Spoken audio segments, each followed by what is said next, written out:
చాలామంది విద్యార్థులు అయితే ఎంతగానో ఎదురు చూస్తున్నారనమాట. ఏపీలో చూసుకున్నట్లయితే స్కూల్ విద్యార్థులందరూ కూడాను, అలాగే కాలేజీ విద్యార్థులందరూ కూడాను ఎన్ని రోజులు సంక్రాంతి సెలవులు ఇస్తారో అని అయితే చాలా ఆతృతగా అయితే ఉన్నారు. సో, ఫైనల్‌గా చూసుకున్నట్లయితే ఇవాళ అయితే అప్డేట్ అనేది రావడం అయితే జరిగింది.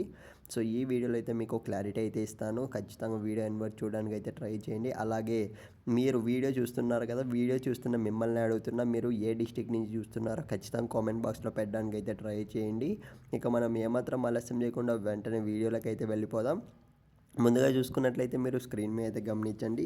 సో, ఏపీలో ఉన్న విద్యార్థులకు సంక్రాంతి సెలవుల గుడ్ న్యూస్ అనైతే అప్డేట్ అనేది రావడం అయితే జరిగింది. ఆర్టికల్‌లోకి వెళ్ళినట్లయితే సో, ఏకంగా చూసుకున్నట్లయితే మనకు సో, 8 రోజుల హాలిడేస్ అనేటివైతే 8-9 రోజుల హాలిడేస్ అనేటివైతే సంక్రాంతికి ఇవ్వబోతున్నారనమాట.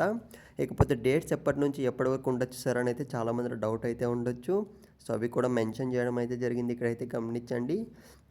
సో, జనవరి 10 నుంచి అయితే మనకు సెలవులనేటివి అయితే ప్రారంభించబోతున్నారనమాట.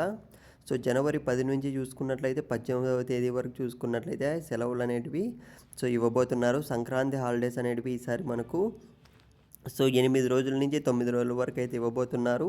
సో, ఇకపోతే గవర్నమెంట్ స్కూల్స్‌కి, ప్రైవేట్ స్కూల్స్‌కి సేమ్ ఉంటాయా సార్ అని అయితే మీలో డౌట్ అయితే ఉండొచ్చు.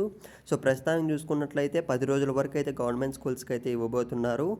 ఇకపోతే మీరు గవర్నమెంట్ స్కూలా, ప్రైవేట్ స్కూలా ఖచ్చితంగా కామెంట్ బాక్స్‌లో పెట్టండి. ఎంజాయ్.